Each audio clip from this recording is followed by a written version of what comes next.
Welcome to the Healthy Human Revolution podcast. I'm Dr. Laurie Marbas, and today we have Toni Okamoto. How are you today? I'm so well. Thank you for having me on, Doctor. Call me Laurie, please. and Laurie. and Toni comes to us from Plant Based on a Budget, which is awesome. So we have so much to talk about because these are one of the two main reasons you focus on are time and money, and these are some of the biggest hurdles and excuses I hear all the time that people say they can't do a plant-based diet appropriately. So, but first, you have a really cool story. Can you tell us a little bit about your background and how you moved into, a vegan diet or moved into more of a plant-based diet, and what was that journey like for you? Sure. I grew up eating mostly processed foods. So that's okay. Let's go back just a little bit. I'll go all the way back. My dad was in the Navy and he was active duty, so he was away a lot. And so during that time, I lived with my grandparents. And when I lived with my grandparents were totally retired and gave me all of the love and attention that I could ever possibly need. And something that they really loved to do was garden.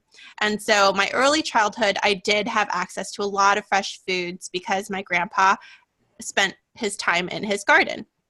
And then when my dad came back, I was around 11, 12 years old, and we bought a house. He had a VA loan. We bought a house, and he didn't really have the best cooking skills.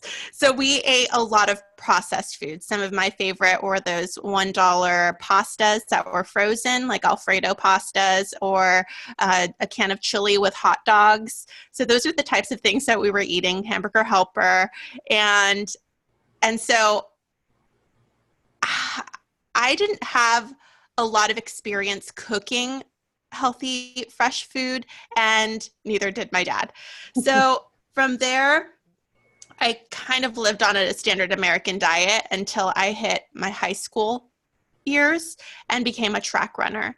And track helped me realize that what I put into my body would affect how I performed.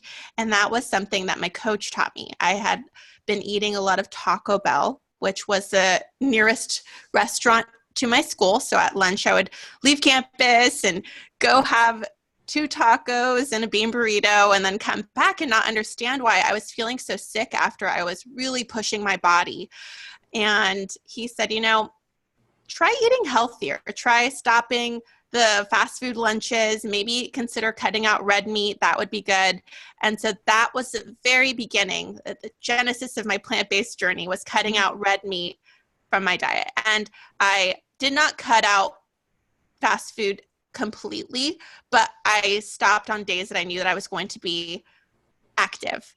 And that made a huge difference. I began to thrive as a runner, and very slowly and gradually started eliminating all of the animal products, starting with the red meat. And then after I graduated from high school, moved out of my parents' house, I became a vegetarian. And then in early college, I joined a veg club and learned about animal suffering. And that was a big reason why I became vegan. And here I am, nearly 12 years later. Nice. This is fantastic. So tell us a little bit about the evolution of how you came up with plant-based on a budget. So I got really super into activism, and around the time I became plant-based in the veg club, I learned about the suffering of animals. I got really involved, and something that I heard when wanting to share my message with people of how I became plant-based was that it was too expensive. That's something I heard over and over and over and over again. And some of the people I really wanted to try plant-based living were suffering pretty severely from diet-related health issues, like my family. I desperately wanted them to eat healthier because they were falling apart. My uncle was only 40 when he had a heart attack. My grandpa he died from complications in a triple bypass surgery. My aunt had multiple amputations and died from type 2 diabetes. And then Other people were suffering from things like gout and high blood pressure and high cholesterol. And it was just such a common thing in my family with the people I loved to be suffering because of the foods that they were eating. And when I brought up the subject of maybe trying plant-based, because that's something that has made me feel healthy, the biggest concern was cost. You know, there's this misconception that you have to shop at Whole Foods or at your local co-op, or that you have to take on this whole new lifestyle when eating healthy or plant-based, or eating healthy and plant-based. And so what I did was I started with my friends contributing to Plant-Based on a Budget. I started Plant-Based on a Budget as a blog, and my friends and I started putting recipes that our families ate that were cheap. We shopped at the regular grocery store near our house, a conventional grocery store, and with ingredients that were familiar, and then it grew from there. Awesome. So then as it evolved, so tell us what's available now on Plant-Based on a Budget. Well, now I do Plant-Based on a Budget full time, and I am able to ask my audience what they need.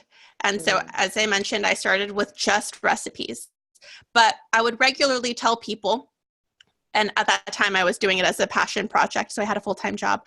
I would tell people, you know, it's so cheap. You can do it for just maybe $30 a week, $35 a week.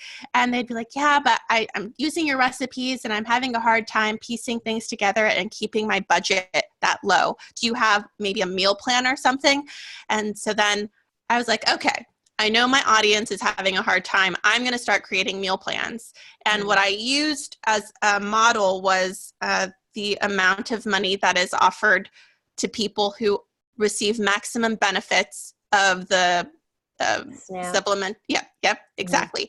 And so I started to go from there, and I made it a little bit cheaper. In fact, so I did $25 per week, and I put them on Plant-Based on a Budget, and they became the most popular resources on Plant-Based on a Budget.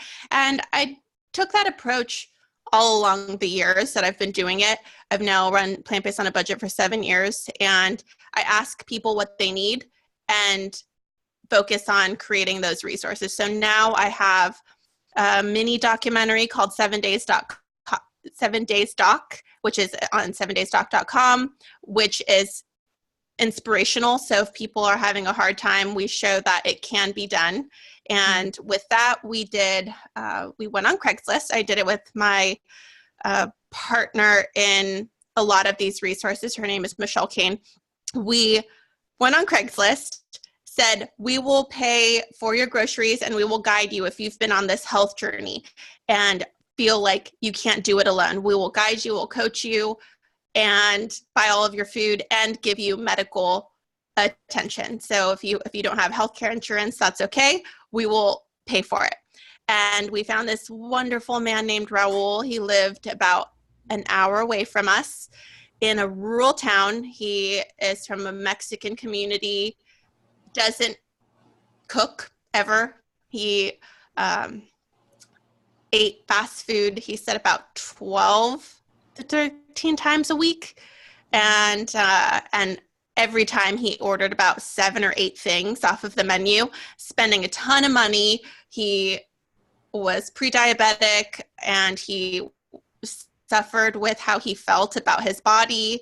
And anyway, we were so proud of him. We got him his blood tested on the first day and on the 7th day. And he met with Dr. Michael Greger by video. And we got to just walk him through the plant-based lifestyle. We showed him how to cook easy, super duper fast, effortless meals that were healthy and whole foods plant-based. And we also showed him how to grocery shop, something that he had never done on his own. And in the 7 days, by the end of it, he had gotten out of the pre-diabetic zone. He lost 8 pounds, and he dropped, I think he went from 150 to 70 in his LDL cholesterol. And so, yeah, it was really good. And we were very proud of him. So I did that, and that was to get people inspired. And then I also have a podcast too, which is, it's called the Plant Powered People Podcast. And with that, Michelle and I can't speak to every experience ourselves, and we understand that there are so many obstacles that come with plant-based eating. And we bring on people to discuss how they overcame those obstacles. And some of the things we usually talk about are, or we have talked about, are what it's like to co-parent with an omnivore, or what it's like to work in a restaurant that serves animal products, or just all these things that don't change when you become a plant-based person. Right, absolutely. I had a patient actually that had gone vegan because she worked in a chicken factory, and now she was trying to get away from that. But the poor thing, she was really suffering, and oof. Anyway, so that's great. So you actually take the needs of your audience, and you're doing your best to meet those, and I'm sure surpassing it. So what was the website for someone to watch the documentary? 7daysdoc.com. 7daysdoc. And is that 7 spelled or 7 the number 7? 7 the number. Yes. Gotcha. 7 and days. It's only 14 minutes. It's a quick watch, and awesome. It's very uplifting. So there's no graphic content. It's mostly good, inspiring content. It's Raul getting better. Yep, Raul getting better. All right, love it. All right, awesome. So let's go to plant-based on a budget. Like, what is your pillars, would you say, for your program? Like, what are there some basics that, regardless of who you are and where you are in this journey, like they're across the board in the country, whatever foods, is there some basic tenets that you found are found to be very helpful for people to save money? Yeah, so so Michelle and I host this every year. Every year Michelle and I do a New Year, New You challenge in January, where we help people who are aspiring to eat healthier in the new year. And we walk them through plant-based eating, and we start them with very basic recipes. We do it with them. There's a support group for it. And she did it shopping at Whole Foods, buying mostly organic. And I did it from the East Coast at Walmart.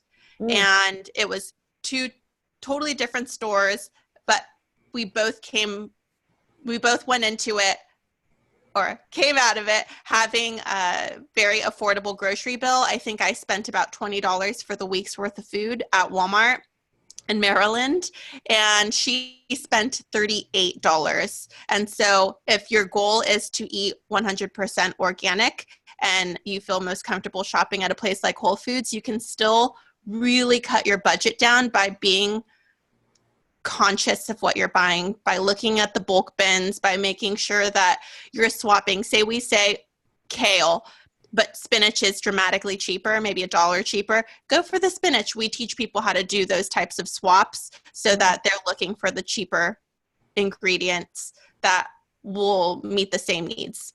And then at Walmart, I wasn't sure. I didn't do my meal planning based on Walmart. So I know that is a very accessible grocery store for people who live in the middle of the country. And so I did my meal plan there one year, and found that you can have a well-balanced, inexpensive, plant-based, healthy meal plan for $20 for the entire week for one person. Wow. So what would be some of the examples in your meal plan for the week?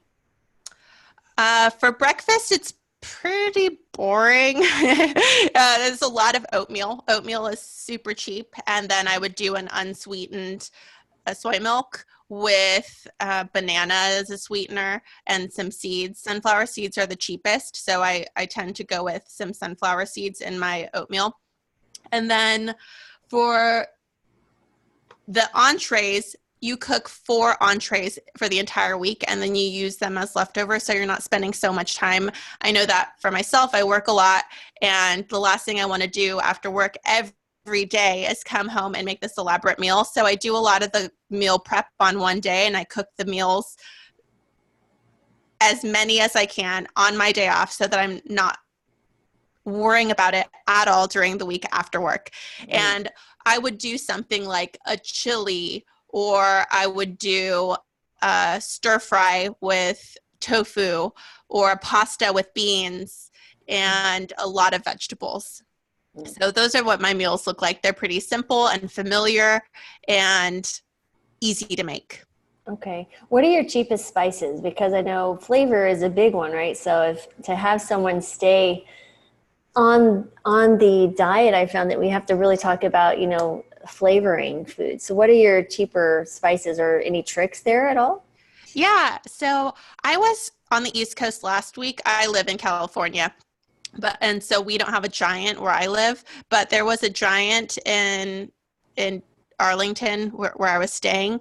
And so I went to Giant, and I was really surprised that they had these little tiny packs of spices that were 50 cents. And it was probably maybe like 3 tablespoons in there. And so if you only need a little bit of spices, those options are good. But you can buy cheap spices at the Dollar Tree store. You can buy them at Walmart for 98 cents. You can buy at international markets. There's often I live in a neighborhood that has a Mexican market, and you can buy these little baggies for about $1. So they're not in those little containers, but they are in a little plastic bag with, I would say, probably 6 tablespoons of spice. So those are all affordable. And you can get them over time. You don't need to go buy all the spices at once, but maybe if you're on a very tight budget, you can buy 1 or 2 bags per month. Awesome. So then do you find yourself eating the same type of flavors or certain recipes that you like to make? That's funny that you asked that, because I don't realize it, but because I have access to a Facebook support group that eats the food that I make, they say that I'm heavy on cumin. And I didn't realize it, but I guess I do. I love it in soups. I love it in rice. I love it in chili, and I love it in tofu stir fries. So I guess I do like that spice. So do you have a favorite recipe, like is it chili or a stir fry, or what do you find yourself eating yourself at home on a regular basis? So much soup. I love soup. You can do, it's so versatile. You can puree it. You can add whatever you have in your refrigerator. You can change the spices. You can add noodles. You can add beans. There's just so many ways that you can make soup. And I have a pressure cooker, which I love. It took me a while to want to make the investment, and I ended up buying an Instant Pot that was damaged on Amazon. So I got $35 off because it had a dent.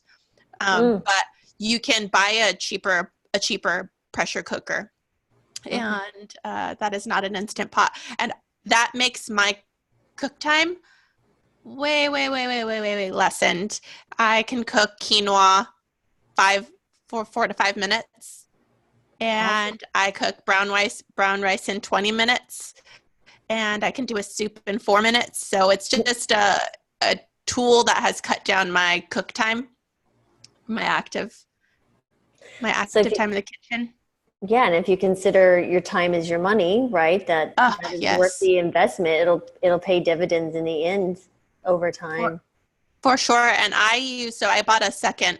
Actually, I didn't buy it. I got it for my wedding. I put it on my registry, a second pot for the Instant Pot. So as soon as one thing is done, I can move it over without having to shovel it into another bowl and steam vegetables. So if I just did my quinoa, I'll steam my vegetables. I have a pressure cooker basket that is like a steamer basket. And so you can steam in 1 minute. Oh, wow. Nice. Yeah, it's a very... Steam in 1 minute. Steam in 1 minute. You just press the steam button for 1 minute, and then you're done. That's fantastic. So besides the pressure cooker, do you have other time-saving tips? Yeah, if you can't afford a pressure cooker, I do like slow cookers. That was what I used before I had a pressure cooker. What I liked about that is that time is so valuable that with both of these options, you can just chop your stuff and leave it and not have to nurse your pot on the stove, wondering if you're gonna set it to the right temperature and keep stirring and make sure your house isn't burned down. With those options, the slow cooker and the pressure cooker, you don't have to pay attention, and so you can do all the other things that you need to do. You can go walk the dog, you can clean your house, you can read a book, just live your life while it's cooking and not have to worry about it and spend that time in the kitchen. So that's something that I really like. I'm also into food prep. As I mentioned, you can do your meals on your day off so that you're not worrying about them throughout the week. But there's also some other stuff that you can do that's going to make your life easier, like smoothie prep. So something that I do is I put all of my smoothie contents for the week. I package them in Tupperware. So I'll put my frozen banana and some frozen berries, and all I have to do in the morning is dump that Tupperware into my blender, add some plant-based milk, and my breakfast is ready. Same with overnight oats. You can prepare your overnight oats so that you're not worrying. I know mornings are so hard, especially if you have kids, especially if you have a commute. It's like the time flies by between when you wake up and when you have to run out the door. So to have one less step with breakfast is really helpful. I like that. So I like that how you said that, take one less step. So you have this many things that need to be done. What can you do to give yourself a little bit less of a hectic morning? Yes. That's amazing. And have the kids get involved too, right? Have them help make their own smoothies and, chop up what they want in there and put in the freezer so it's ready to go. They can drink a smoothie as well. So those are some good ideas. That's awesome. Yeah, and what I started doing when I learned how to cook was I would invite my friends over. I was in college when I was learning to cook, and so I would invite friends over and we would cook together. So I would say, you bring if we're making soup, you bring the celery and the carrots. I'll bring the bouillon cubes or the broth, and you bring the pasta noodles that we're going to add, and you bring the beans that we're going to throw in. And so that made it cheap, but then we divided the labor and hung out together. And I love spending time in the kitchen over food with my friends. That is one of the best ways to express love and affection for people, is sharing food with them, for me. And so having that experience and learning how to cook in that way was awesome. And even if you don't want to invite all of your friends over to divide the labor, something that happens in my house is I cook dinner and my husband washes the dishes. So it's saving me time. I spend all the time in the kitchen cooking, and now I don't have to spend the time doing the dishes. So if you have something like that where you want your kids to either help cut things and that's their job, or put the dishes in the dishwasher, that is saving time for you. No, absolutely. So the kids were always I have three, and when they were growing up, even before we went plant-based, they were in the kitchen helping. They helped set the table. They helped, of course, graduated levels of abilities and what you're bringing them in to do. You mean you weren't having your 5-year-old chop all of the onions? Exactly. But, I was in medical school too when they were little. So my daughter was 5 when I started. My other two were 3 and 10 months when I started medical school. So we didn't have a lot of time. And so I love excuses with patients. Like, I don't know, I was like, tell me your excuse. I'm pretty sure I lived it. And so that really is key, is bringing them in. But guess now they cook really well. Like, my middle older boy, Jonathan, not a boy, man.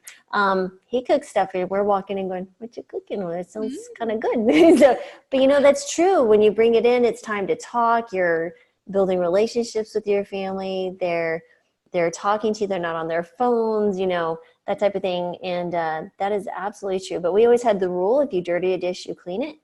So that also helps. And so, they don't necessarily have to clean up all the big pots, but if even just everyone did their dishes that they dirty, their cups and their plates and their forks and stuff, that's huge. So, but yeah, I made, the boys were so happy when I didn't have anything to cut my onions anymore. I was like, So, but yeah, I tortured them a little. One thing that you just mentioned is not being on your phone. And that is actually a rule in my house. I have a candle on the table, and whenever I light the candle, and that's at dinner, everyone puts their phone away. So I don't care if you're my guest. I don't care if you're my in-laws or my dad. I will tell you that you need to put your phone away because that is just a rule at my table. Right.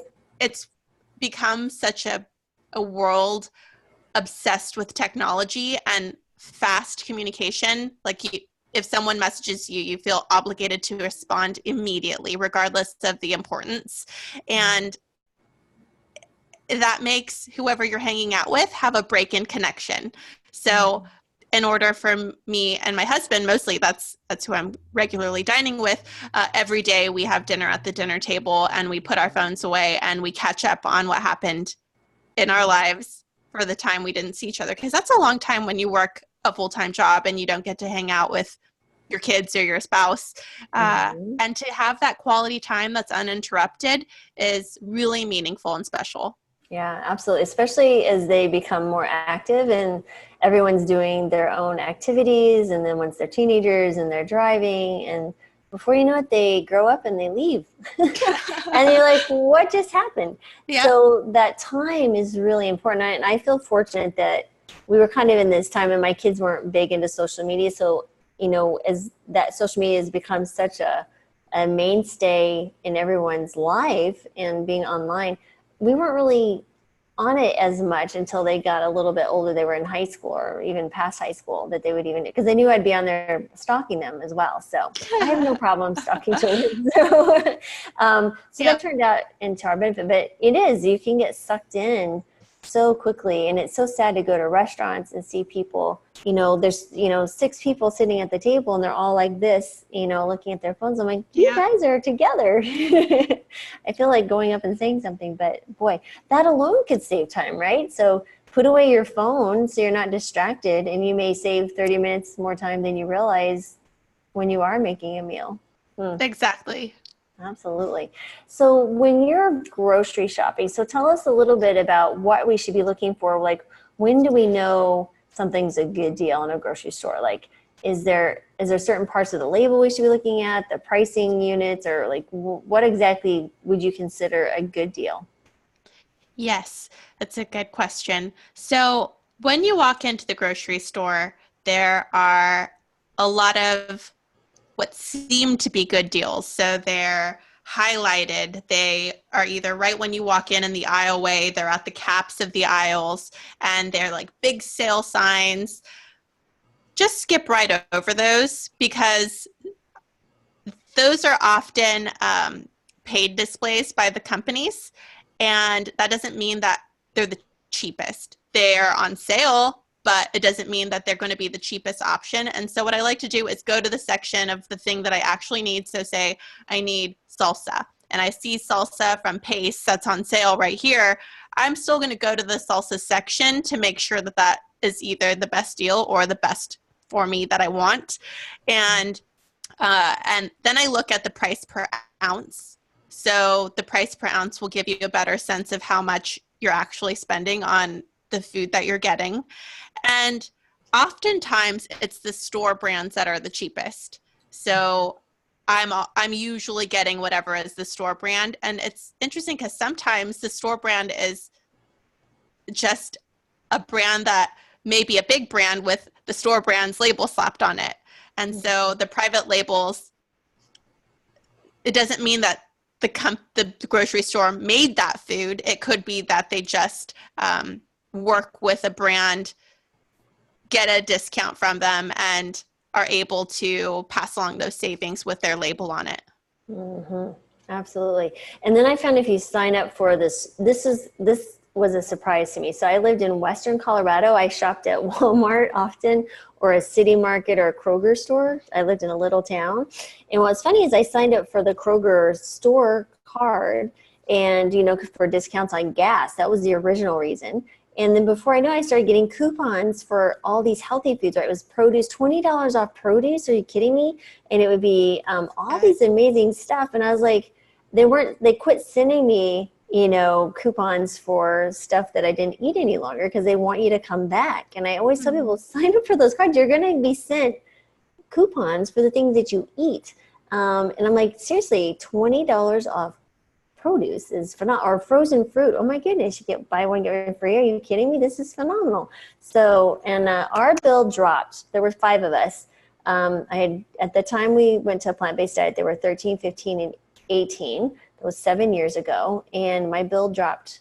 And remind you, I have 2 teenage boys there at that time, and the husband, he eats a lot too, dropped $400 a month.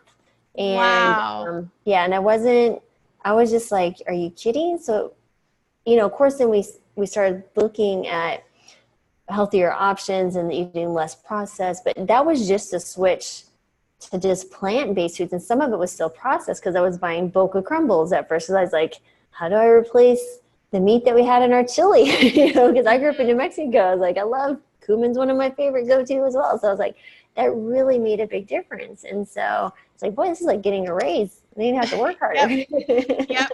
And that's a really good point. What I recommend doing is there, at this point in time, every single grocery store has an app.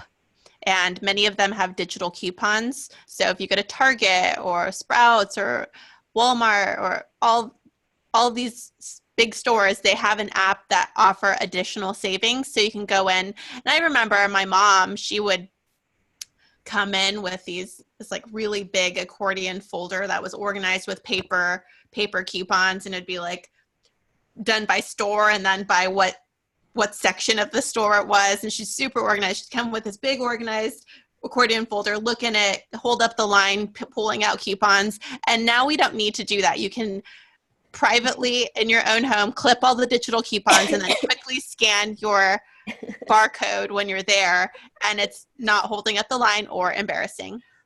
No, okay, so I love coupons. So when my husband first and I got married, our daughter was born a month before our first anniversary. We were young. I was 23 with my first one. And I remember diapers being such a phenomenal expense. And so I'm telling you, that coupon, I had an accordion folder for many years, and I would bring it with me. I think even as recently as 6-7 years ago, all my clip coupons would be, and it'd all be listed, and I'd be looking and stuff. But you could easily save $50-$60 a grocery trip. Oh, sure, for sure. Oh my goodness. I mean, and baby formula, once, you stop breastfeeding, I was like, this is a crazy. Yep. But they just get more expensive, children do. But in the beginning, you're just like, whoa, this is a car payment on diapers. It's painful. But yeah, I totally get the coupons, and I still love coupons. It's just, it's funny how you think about it. You're like, I'm saving 25 cents. You're like, yes. Or you're looking to save 3 cents per gallon on a gas, and it's like adds up to 30. For some reason, that's such a big deal. Yep. Yeah. It's funny. It was really interesting because I have no shame holding up the line, saving money, getting the cheapest prices, pulling out my coupons, whatever it takes with my calculator. I really, at this point, don't care. And I actually talk about this in my book a little bit where I got that mindset. But my husband was like, would you stop and pick up 10 cents on the ground? Like, if you were in a hurry, would you stop and pick up the dime on the ground? And I was like, yeah. He's like, really? Because I don't think I would. I don't think I'd pick up the dime. But I am so concerned about saving the 10 cents, pulling out the 10-cent coupon out of my purse so that I can save that money. But I do think that I would stop and pick up the dime. Yeah, absolutely. And it's an education also for the people behind you and the people in front of you. I love it because every single time I go grocery shopping, like, this is the healthiest grocery, customer I've had all day. I was like, yep. So let's start talking. So I'm like, so you should probably eat a plant-based diet. That's what I do. It's the healthiest option you have. So tell us about the mindset. So where did you get this mindset of saving? Oh yeah. So my dad, he would regularly embarrass me at the grocery store, wanting to save $1 on something and making the checker go and look for the price and figure out or call it over the overcome. And we'd have this line developing with people tapping their feet. And so it's just so embarrassing as a little girl.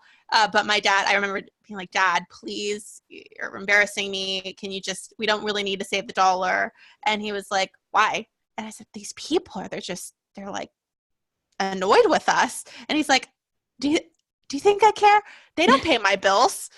Why would I care about them? I pay my bills and I need that dollar.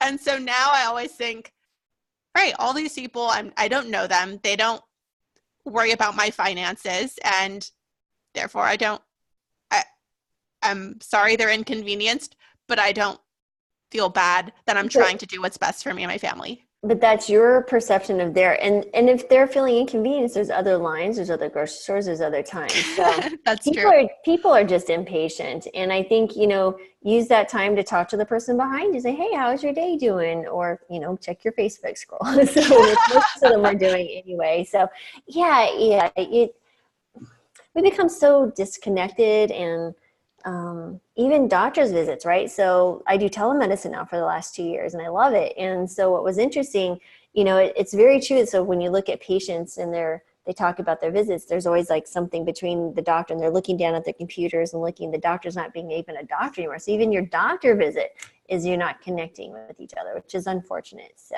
Yeah. But so let's talk about a few tips here. We'll pull up your book. Oh, by the way, guys, here's your book for those on YouTube. Plant Based on a Budget. It's awesome. It's beautiful photos, by the way. Thank you. And the recipes, I've already made a few, and they're quite delish. And because a lot of these, like potatoes and oatmeal, and you have I've even learned a few things on here. I was like, oh my goodness, this is delicious. Pumpkin bites are good. Tofu scrambles. But you have some really good stuff here. And I really want to talk, I think time, you talk about, you have listed here, oh my gosh, 20, 30 different ones on how to save money. But you also have the same time, because I think time is a big one. One, we can wrap our head around the money, I think, pretty quickly with coupons and buying season and some other things. But when you talk about, we talked a little bit about time with slow cooker and the pressure cooker, but I want you to talk about leftovers, because I think there is something there that people aren't always focused on, is what they can do with leftovers. It's not just leftovers the same meal, but what can you do with leftovers? Yeah, that's a good question. And I love soup for that reason, is that I can do a lot with it. So one of the recipes in my book is a split pea soup. And split pea soup you can make in a lot of different ways. So maybe the first day you eat the split pea soup, you can have a basic split pea soup. But maybe the next day you can add a little bit of hickory smoke and have it more of that traditional smoky. It's usually got bacon grease in it. So instead of that bacon grease, which is bad, you can add the flavor, which is in hickory smoke, and it'll be a different flavor and feel like a new meal. And then the next day, maybe like 2 days in, your split peas, they turn into like a block of mush and they're still delicious. But what I do instead of having it as a soup, because it's now more of a dense I don't know how you would explain it. Like a hummus, just kind of the absorption of the fluid, right? So the beans expand, and so they become more thick, and you almost scoop them out like a potato, almost like a mash. Yeah, like a mash. So what I like to do is then I make brown rice, and then I'll serve that over the brown rice. So it's a totally different meal. And so you can do so much with just the one big pot of soup that you made and not get tired of it. I know that for me, when I am eating the same thing, I get tired of it. And so I'll make one big giant pot of whatever it is, soup, chili, stir fry, curry. And by the end of it, you're like, ugh, 7 days of this. I'm so over it. I'm never making it again. But what you can do is just switch up the spices. One day add lemon juice and hot sauce. One day add this. And you don't have to put that all in the whole pot. You can just serve your portion and add a little bit of lemon juice and hot sauce so that it's something different. And then the next day you can have that solid base of split pea soup, then add the hickory smoke or whatever, so that you're regularly having new flavors and it feels different and exciting. But you're only having to do the labor once. That's the key, right? Labor once, but just be a little bit creative with just the meal prep for that night. It doesn't take much time at all. So I think I'm pretty much sure I burnt out one of my children on 3-bean chili. It's so easy to make, and I love chili. Like, I grew up in New Mexico, so I was cooking at the state fair enchiladas and stuff by 8, and so I figured out how to make that. Chili can turn into a burrito, can turn into an enchilada, it can turn into and on top of quinoa, you name it. There's so many. Then it can be turned blended, it can be put on top of a salad. So Yep, exactly. yeah, absolutely. And I really like this too. Can you talk a little bit about bouillon? Because I don't think people realize how nice that is. Yes. So I know that having lived in really small spaces for a long time and having tiny galley kitchens from the 1940s, I didn't have a lot of space to buy big cartons of broth, and it's also more expensive. So what I was doing was buying bouillon cubes, and there are lots of different vegan brands at every store. Just go into the section and there will likely be a vegan bouillon.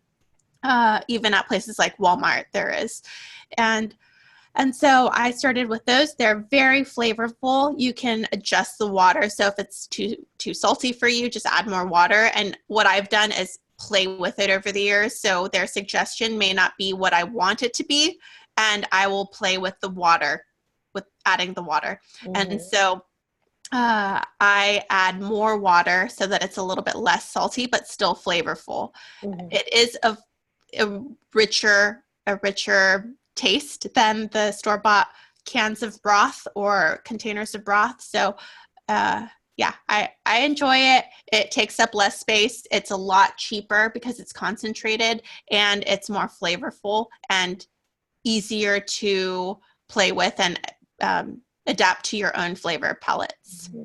I love making no chicken soup with the bouillon cubes, because that was the first, when my daughter was home. I can't remember. I don't know. She was home from college one year, and she's like, she had a cold or something. She's like, I just really want chicken soup. I'm like, I'm not making you chicken soup. I'll make you no chicken soup. So we use, the crumbled tofu, but then I had the veggie bouillon because it really made it that flavor, that she was really seeking. Yeah. Or you can use like poultry, like a spice blends. Those are really cool. Yeah. Oh my goodness. It's making me hungry. So tell us about the no more peeling, because I don't think people ever thought about not peeling. Yes, I think that peeling is such a waste of time. Sometimes I watch my friends. I'll go over to their house. Actually, one of my friends, Anna, I would go over to her house and just watch her peel the carrots and be like, one, it just took you 5 minutes to peel 3 carrots, and 2, why? And so she actually stopped, which I was really excited about. It's such a waste of time, and often the peelings have more nutrition in them, and you're tossing them. So I know people who peel the zucchini, peel the carrots, peel the potatoes, peel the sweet potatoes. They just remove all the peelings, and they're losing extra flavor. They're losing the nutrition. They're losing the time that it took to put into peeling. And so just stop peeling. Yeah, and I would say the only time that peeling would be important is if you're buying conventional. If you're going to not peel, I would do organic for sure. Okay. Just from the pesticide and microbiome doctor thinking brain. But yes, I don't peel potatoes, or I do peel my carrots. Maybe I have to kind of play around with the carrots. I wonder, think about why. Like, maybe try it and be like, is this really that different? Especially if they're cooked carrots, like in a soup. Yeah, you're blending and stuff. Yeah, for sure. I know the taste is different if you're just eating them raw, because they're a little bit. But yeah, I will try that. That's actually a good point. And then talk about the canned beans, because you would think people are like, oh, I have to do all my beans and cooking those in the slow cooker or the pressure cooker. Is that a good deal to buy canned beans? It's something that you have to assess your time and your money situation. Do you have more time, or do you have more money? And also, do you have a pressure cooker? Pressure cookers really take the labor again out of it. And so you don't have to make sure that they're not burning and keep adding water. You just dump it into the pressure cooker. I cook my pinto beans. I cook pinto beans more regularly than any other beans, but I do like black beans, and you can't cook kidney beans in the slow cooker or or the pressure cooker without bringing them to a boil first for about 10 to 15 minutes on the stovetop because of the toxins in the bean. So you have to be careful about which beans you're cooking. That's the most common bean, but there are other beans that have those similar toxins. So I cook in the pressure cooker or the slow cooker black beans or pinto beans. I'll also do the chickpeas. And so it depends on what my week looks like. Do I have time? Do I have the energy and the mental capacity to start making my own beans from scratch? Especially when I didn't have a pressure cooker. That was something that I had to consciously think about. Otherwise, if I feel just really drained or if I'm just too busy, having cans of beans on hand is a lifesaver. It's a healthy protein that I'll add to my salads or to my like so many different things, a pasta. So if I wanted to just quickly boil some pasta, pour some marinara sauce, that's a quick way for me to get some protein in there. And I recommend always having them. So even if you're not up for making the beans from scratch, you have them as an option. Absolutely. So I buy canned beans because I just don't have time. Between working my regular full-time doctor job and I do the journal and then other stuff, it's like there's just no time. And interviewing amazing people like you. So I'm like, nope. Thank you. Yeah, but I know that there are some, like I talked to some people online who they are a full-time mother. They have 3 to 4 kids and they want to save money and have the time because they're at home to set the slow cooker or pressure cooker. And that's saving that extra money is important. Yeah, absolutely. Now, when the kids were little and we were in medical school, we did a lot of slow cookers. So, yeah, but the beans, you can actually find some pretty decent deals, especially the store brand, like you had mentioned before. So I think that's really important. Very cool. And then I like this one. This is like, you almost need a maps program for this for every store. You say, plan your shopping route. Can you tell us about, elaborate that a little bit? Yes. So for a long time before I started meal planning for other people, I would create an ongoing list of things I need, and it would be based on what runs out in my house. And then I would take that list and go to the grocery store and go in order of what I needed based on when it ran out in my house, and not considering that one is going to be in the produce, one is going to be in the frozen section, one is going to be in the bulk section. And so I would walk over there and then walk back over here and then walk to the bulk section. And it would take me like an hour and a half to go to the grocery store. And now that I organize my shopping list, I say, okay, what is in the produce aisle? When I walk in, I know that the produce aisle is going to be the first thing. So put everything in the produce section first. And then I know that where I go, the bulk aisle is right next to the produce section. So then I go to get the bulk bins, and then everything else by where it is in the store. And I know my store pretty well. So I now am familiar enough to combine all of the sections. So if you are not yet familiar, you will become familiar. That's a very good point. And I always tend to go to the produce first, but if I think about it, I want to go cans and heavier objects first on the bottom, because then I'm spending time rearranging things to put the cans. It's not squishing this or squishing that. Oh yeah. So like if I had just gone to get the soy milk and the canned foods first and the frozen, then I could put my produce on top. But I enjoy the produce because it's so pretty, and I just love the produce section. Yeah, it is very pretty. Oh my I have goodness. another tip that's similar to that, which is in the kitchen when you're cooking, and this is a tip in my book too, which is put a little compost, either a bowl or your compost bin next to your cutting board so that you don't have to keep walking back and forth. So I keep my compost in the refrigerator, and I know that some people throw it in the garbage can. So if you throw it in the garbage can, you're either walking to your compost bin in the refrigerator or on your somewhere else, or to the garbage can, and then keep walking back and forth. But if you just, when you're starting to cook, put all the produce by you on the counter, put your compost bowl beside you or your compost bin, then you don't have to keep walking back and forth, which saves even just a few minutes is super valuable. Absolutely. I do the exact same thing. done it. I think my mom did that. It's like she would just have like a bowl of place and just it was like, Yep. and then you can do whatever you need to do with it afterwards. Very good. Uh-huh.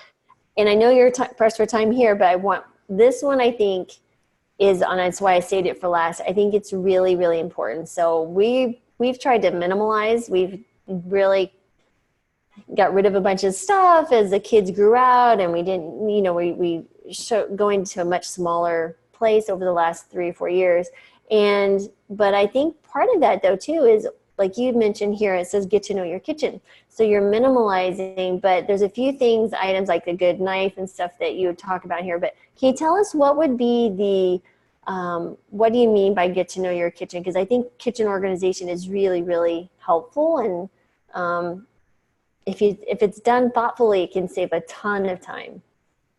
Yes. So especially if you're not really familiar with your kitchen, this is important because people who are watching or listening who know their kitchen really well, they're like, of course, how would I not know my kitchen? I'm in there all the time. But I know friends who just started cooking and they're in their late 30s, early 40s, and they're just like they bought all this stuff that they thought they needed and stuck it in places in their kitchen and not with any organization, and are now trying to figure out how to cook, how to be in their kitchen, how to utilize the tools they've already purchased.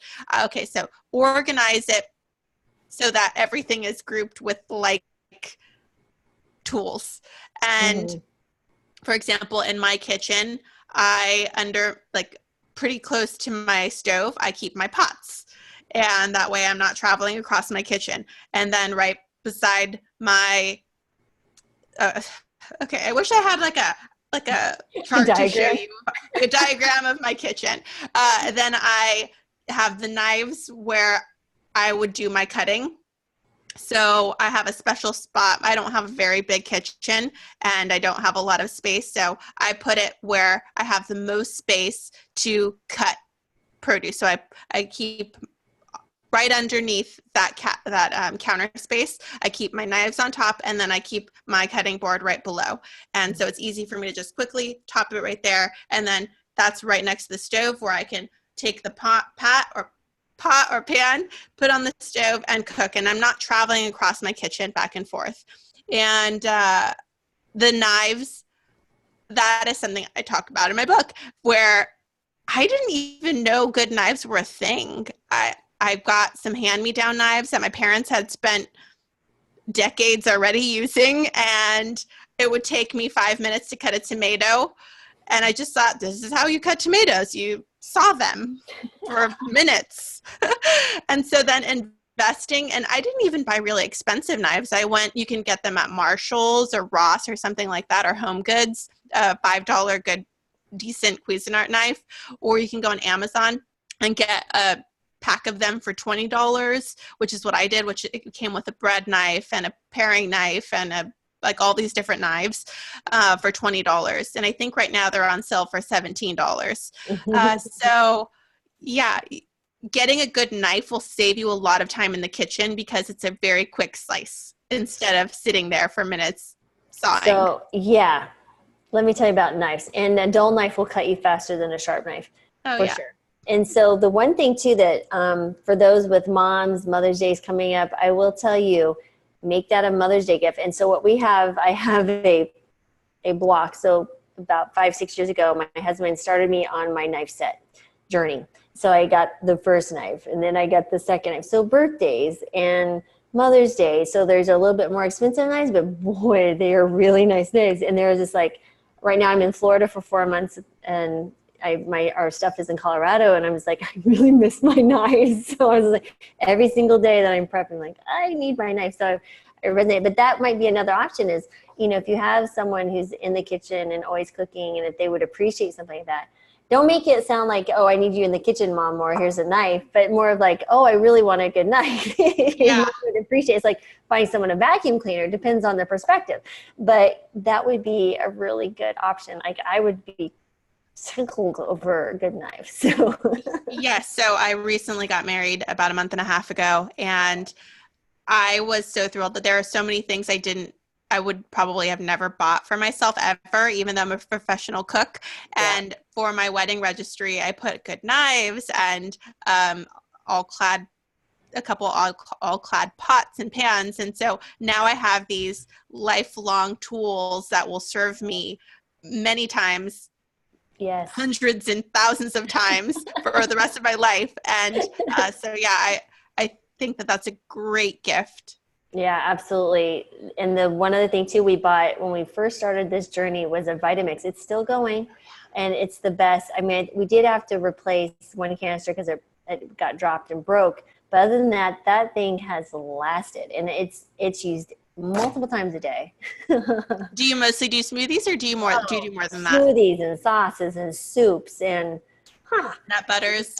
nut butters. I've made, even on the regular Vitamix, I make oat flour. I make like banana bread out of that. And I mean, I've made like those little energy balls, use dates, get up in there. It's a little bit to clean it out, but or if you have I have a little food processor too that's in Colorado that I'm waiting to come back to, but oh my goodness, it's the best tool ever. So it's well worth the investment. So saving the money to buy that has been phenomenal.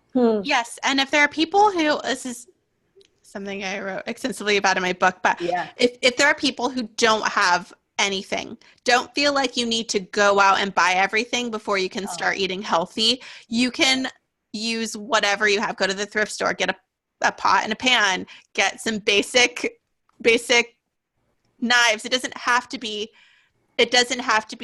a huge expense to start eating healthy. You can use what you have. Go to IKEA, go to the Dollar Tree store and get some Tupperware.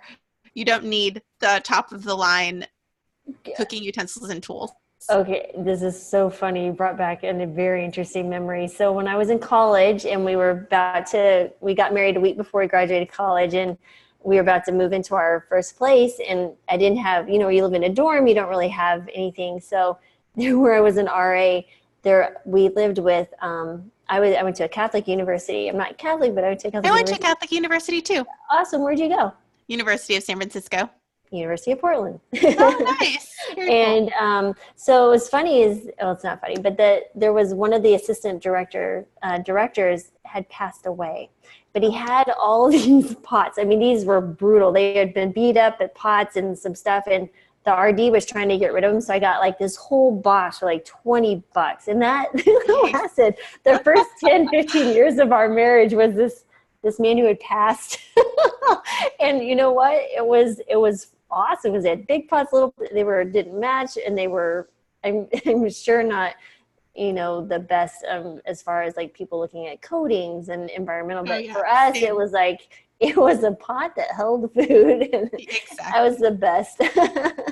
But yeah, it's like you can go to garage sales, you can do, Facebook Marketplace, you can go to eBay. There's so many places to find cheap, and easy to find things nowadays. I mean, it's just have it delivered to your door. So it's amazing. I know. I'm so grateful for that. I probably don't leave my house enough. I should probably go get some vitamin D right after this call because I never have to leave anymore. I know. Absolutely. I don't even leave for work because I'm doing telemed. So exactly. Oh my goodness. Well, it has been a delight, and I know we're running up a time. Just one last thing. Do you have one last piece of advice you'd like to share with our listeners and that you find that people find useful? Yes. I think that I remember for myself, at least, I thought that it had to be this all or nothing journey that for me, it was becoming vegan. And I thought, okay, I'm going to try being vegan. And the first time I tried, I failed. I was vegan for like 2 days. And I was like, well, it's not for me. But I'm so grateful that I tried again. And at that time, I went at a pace that was more comfortable, and that set me up for long-term success. And it was long-term and gradual. And so rather than saying, okay, I got to get rid of all of the animal products, I stopped drinking cow's milk. Then I stopped eating yogurt. Then I stopped doing this. And then by the end, it was cheese. And I was able to slowly let go of the foods that I had grown up forever eating. And it's a really big, I know that there are some people who can do it overnight, but that was not me. And if that's not you, just keep going. It's about progress and not perfection. It's about taking in as many healthy plant-based dishes as possible. And if you mess up or if you on purpose ate something, no worries. Just keep choosing plant-based. Absolutely. I think and those habits build, and then before you know it, you've reached your goal. So very, very good sage advice. Thank you. Yeah. If I can go from eating hot dogs and canned chili beans, canned chili beans, to being fully plant-based for quite some time now, then I believe you can too. Absolutely. And Toni, it's been an absolute delight. And thank you so much for your time today. Thank you. Thank you very much. Absolutely. Absolutely.